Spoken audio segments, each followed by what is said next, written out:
আসসালামু আলাইকুম, hello everyone. আমি আমির হোসেন। আলহামদুলিল্লাহ, আশা করছি সকলে ভালো আছেন। আলহামদুলিল্লাহ আমি ভালো আছি। আজকে চলে যাচ্ছি মদিনার উদ্দেশ্যে, বের হয়েছি রুম থেকে। তো নোয়াখালীর যে অবস্থা, নোয়াখালীর জন্য দোয়া করবো, এই জন্য মদিনায় চলে আসলাম। এই যে মদিনায় ঢুকে গেলাম 310 নাম্বার গেট দিয়ে। তো আমরা চলে এসেছি দুইজন, আমি আর এক বড় ভাই। তো মদিনার ভিতরে দোয়া করব, মদিনায় নামাজ পড়ে দোয়া করব যেন নোয়াখালীর বাসী একটু হেফাজত হয়। আল্লাহ যেন হেফাজত করে নোয়াখালীবাসীদেরকে, বন্যার হাত থেকে যেন রক্ষা করে। গত বছর 2024 সালে অবস্থা খুবই খারাপ হয়ে গেছিল। অনেক প্রাণী মারা গেছে, মানুষও মারা গেছে, অনেক প্রাণ হারাইছে। তো এই বছর যেন এমনটা না হয়। এই বছরও 2024 সালেও মোটামুটি অনেক প্রাণ হারাইছে, যে অনেক গরু ছাগল মানে অনেক হাঁস মুরগি মারা গেছে। এটা আর কি আমরা শুনতে পাইছি বা দেখছি।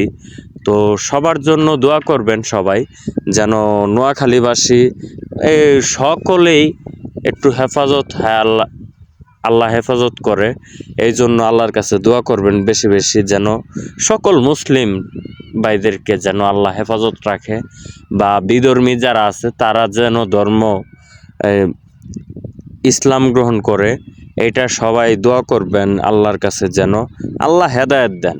তো যেটা বিশেষ করে আমি আজকে যাওয়া মদিনায়, আজকে যাইতাম না, একটু শরীরটা ক্লান্ত ছিল। তারপরও আমি আজকে গেছি মদিনায়, গেছি এই জন্য শুনছি যে মদিনায় নাকি ফজিলত অনেক, এমনি এমনি মসজিদ থেকে ফজিলত অনেক। তো লাখ লাখ টাকা খরচ করে মদিনায় আসে মদিনা দেখার জন্য। আর আমরা এখানে থাকি, বাংলাদেশের 300 টাকা গাড়ি ভাড়া। তো বাংলাদেশের 300 টাকা গাড়ি ভাড়া গেল, এটা আর কি শান্তি আছে। তারপরও আমি সব সময় যাই না, আজকেও যাইতাম না। আজকে গেছি, নোয়াখালীবাসীর জন্য একটু কষ্ট লাগছে। নোয়াখালীর যেই অবস্থাটা আমি গত বছর দেখে প্রায় অনেক টাইমে কান্না করছি, বা অনেকে গান বানাইছে দেখছি। তো আমরা এই যে মদিনায় লিফটে দিয়া ছাদের উপরে চলে আসছি, মানে ছাদের উপরে ফুল দেখাইতে পারি নাই। তো আমি এই যে ছাদের উপরে চলে আসছি, দেখেন ছাদের উপরে আসার পরে ফার্স্ট টাইম আমি জমজমের পানি খাবো। আমি আজকে সহ কয়েকবার জমজমের পানি খাইছি। সব সময় খাইতে পারি না, মানে সিরিয়াল বেশি থাকে, অনেক লোকজন। তো মানে এক ফ্লোরে 10 লাখেরও বেশি মানুষ নেয় মসজিদে হেরামের ভিতরে। তো আমি আর কি ছাদের উপরেই জমজমের পানি খাইতেছি। এখন জমজমের পানি নেব। দেখেন এই যে জমজমের পানি আমার খাওয়া শেষ, এই যে ভিডিও করলাম। তো বিষয়টা হচ্ছে কি জানেন, মানে এক ফ্লোরে যদি 10 লাখ মানুষ নেয়, এই যে নামাজ পড়লাম, এই যে দেখেন আমি মাঝখানে নামাজের পরে আর কি, জানাজার নামাজের আগে আমি ছোট্ট একটা ক্লিপ নিছি। সবাই নামাজ দাঁড়ায় গেছে ওই ফাঁকে আর কি। তো দেখেন নামাজের আগে আর কি এই আজান দেয় নাই, তখন আমরা নফল নামাজ পড়তেছি।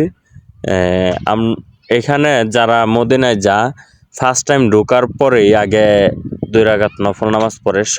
সম্পূর্ণ মানুষ উঠতে পারে না এখনো ছাদের উপরে কিন্তু সেই ভিআইপি সিস্টেম, অনেক বাতাস ছিল, তার জন্য গরম লাগে না। এই যে নামাজ পড়া শেষ, নামাজের পরে এই যে দেখেন আমরা চলে যাব লিফটের এখানে।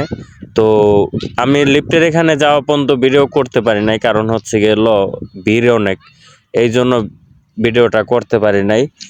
তো দেখতেই থাকেন আমাদের ব্লগটা। আমি সব সময় শর্ট ভিডিও করি না বা ব্লগ বানাই না, এই জন্য আর কি। আমি নিচে চলে আসছি, নিচে আসার পরে আর কি, তো বিশেষ করে আমি সব সময় ভিডিও বানাই না, এই জন্য আর কি করি না। তো আমি শর্টকাটে অনেক টাইমে ভিডিও বানাই, লং টাইম ভিডিওটা বানাই না। আর বিশেষ করে হচ্ছে গেলো আমি শর্ট ভিডিও রিলসে ভিডিও বানাই, রিলস ভিডিও। তো রিলস ভিডিওতে আমার ভয়েস থাকে না।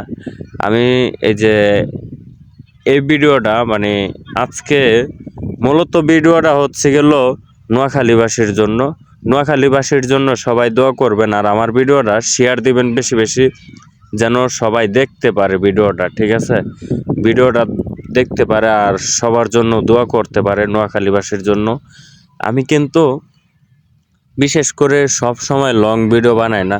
লং ভিডিও বানাইলে দেখা গেছে সময় এক হচ্ছে সময়ের ব্যাপার সেবার, আরেক হচ্ছে গেল ফোনের যেই ক্যামেরাটা, এই আমার ফোনের ক্যামেরাটা দেখা গেছে রৌদ্রের ভিতরে ভিডিও বানাইলে এই ক্যামেরা থেকে বের হয়ে যায়, একটু প্রবলেম হয়।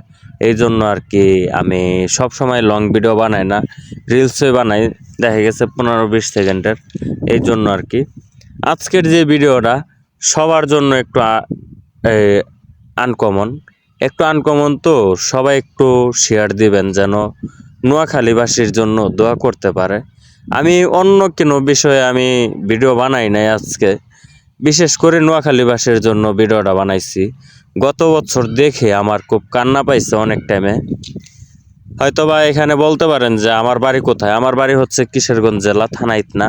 আমি বাটি এলাকার মানুষ, তো হাওড় এলাকার মানুষ আর কি। হাওড় এলাকা দেখছেন, হাওড় এলাকা যদি হয়ে থাকে তাহলে বন্যা হয় না, বন্যা হইলেও এতটা ক্ষতিগ্রস্ত হয় না।